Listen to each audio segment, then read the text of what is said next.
that's not always possible. So this is your haven for validation, insight, strategies, and resources. So let's get started. Welcome, I'm Carrie, and this is the Living with Narcissists podcast.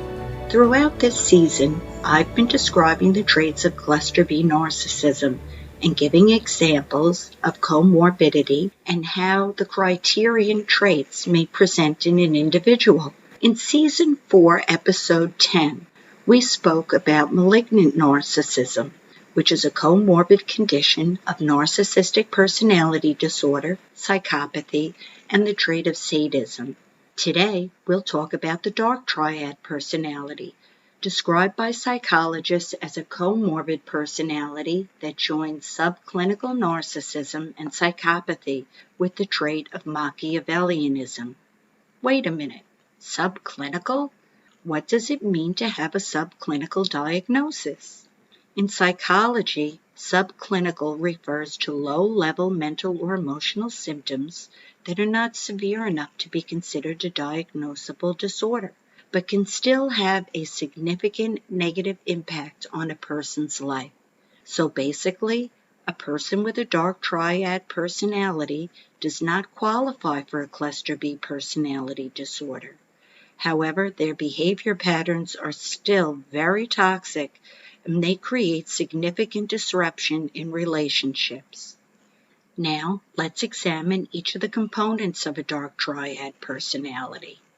Subclinical narcissism.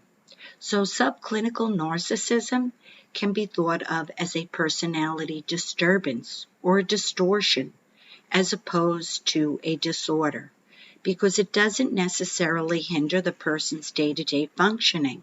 They may get along fine most of the time, but their grandiose, entitled, and exploitive behavior tends to poison the well over time. Subclinical narcissism is less extreme than narcissistic personality disorder and doesn't always negatively impact a person's daily life.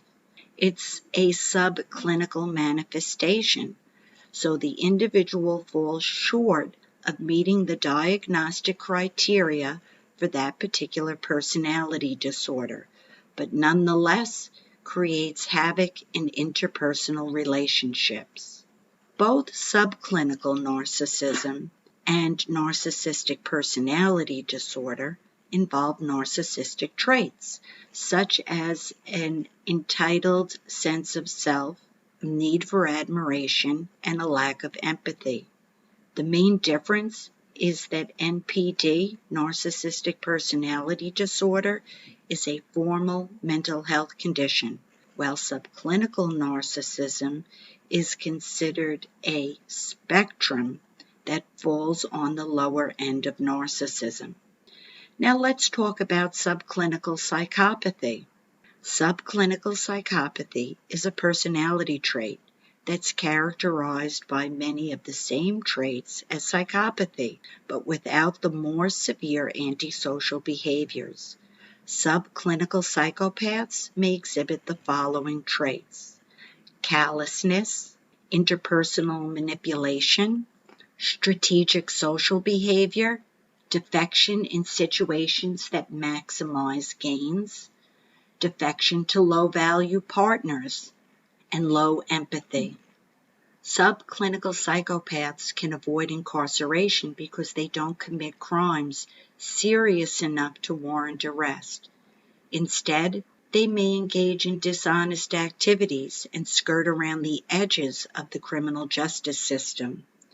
Subclinical psychopathy is considered a variant of psychopathy that's less intense and different in frequency of actions. The main diagnostic instrument for assessing psychopathy is the Psychopathy Checklist Revised. It's a screening tool that assesses a person's potential for psychopathy. The checklist was developed by the Canadian psychologist Robert Hare in the 1970s. There is a link in the show notes to Robert Hare's original PCL test and a link to his book Without Conscience, The Disturbing World of the Psychopaths Among Us, which was released in November of 1993. Subclinical antisocial personality disorder, psychopathy, is a deeply ingrained dysfunction of thought processes that center upon social irresponsibility. Often people with ASPD display exploitive, deviant, or criminal behavior without feeling remorse. Disregard for and the violation of the boundaries or rights of others are other typical features of this disorder. The symptoms of antisocial personality disorder include repeatedly ignoring right and wrong, telling lies to take advantage of others, not being sensitive to or respectful to others, using charm or wit to manipulate others for personal gain or pleasure, having a sense of superiority and being extremely opinionated, having problems with the law including criminal behavior, being hostile, aggressive, violent, or threatening to others, feeling no guilt about harming others, doing dangerous things with no regard for the safety of self or others, being irresponsible, and failing to fulfill work or financial responsibilities. Adults with antisocial personality disorder usually show symptoms of conduct disorder before the age of 15. Symptoms of conduct disorder include serious ongoing behavior problems, such as aggression toward people and animals, destruction of property, lying and being dishonest, theft, and serious violation of rules.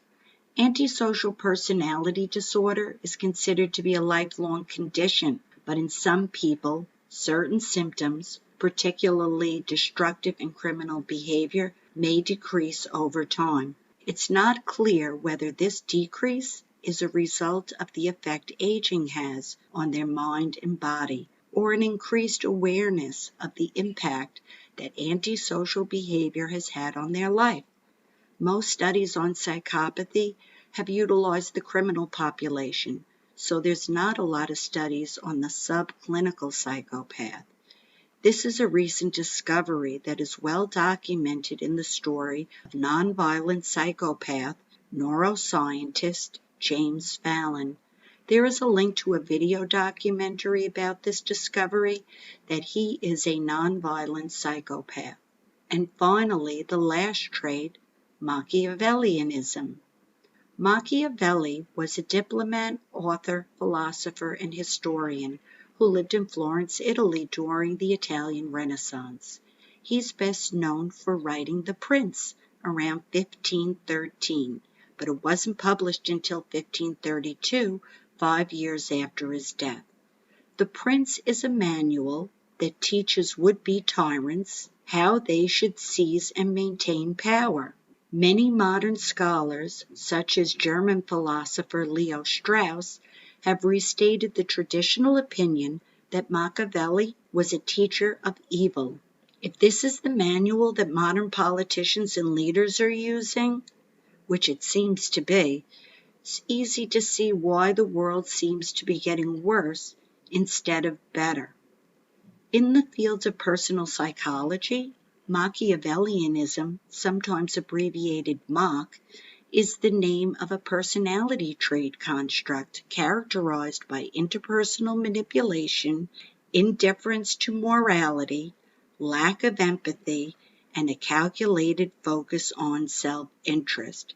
Seems to me would-be tyrants can also reside in the home and take tyrannical seize and maintain power over the household and the people in it. Psychology Today has a test for Machiavellianism, and a link will be in the show notes. It's hard to believe that a person who has all these traits could be considered subclinical, because these individuals can be very destructive.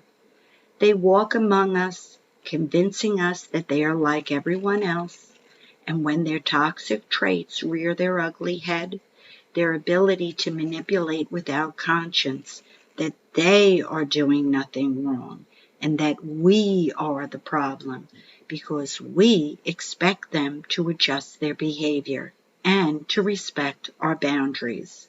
We believe that we can get them to see the light, the error of their ways. This is the game. We beg for consideration and they refuse. This game inflates their ego because we keep going to the only well we see to quench our thirst, when in reality we can venture out into the world to quench our thirst elsewhere by understanding that they are not the only source of water in the world. This is why they want to keep you in isolation. They want to be your only source for everything: love, connection, affirmation, food, shelter, finances, everything. We are thirsty, and they give us drops of water to keep us alive, but never enough to feel satisfied. There are so many traits that can be applied to one disorder or another. For example, manipulative behavior seems to be a thread that is woven through all of these personality disorders. But does it really matter if the individual is subclinical or full-blown cluster B? The point is that the behaviors of these personalities are destructive. They will not change, and it does not matter why. The focus needs to be on you, why you stay, and how to heal that so you can walk forward to a more peaceful, fulfilling life. If you like my content, please choose to follow, subscribe, or provide a rating so I can share this information with more people and you don't miss out on future episodes. If you would like to support the podcast with a small monthly donation, you can do that through the listener support link in the show notes. If you'd like to send me comments or questions, you can do that through the comments link on the Spotify app. I hope to hear from you. Thank you for joining me. I hope this information is helpful. I look forward to sharing more in the future. Have a wonderfully peaceful day. Till next time.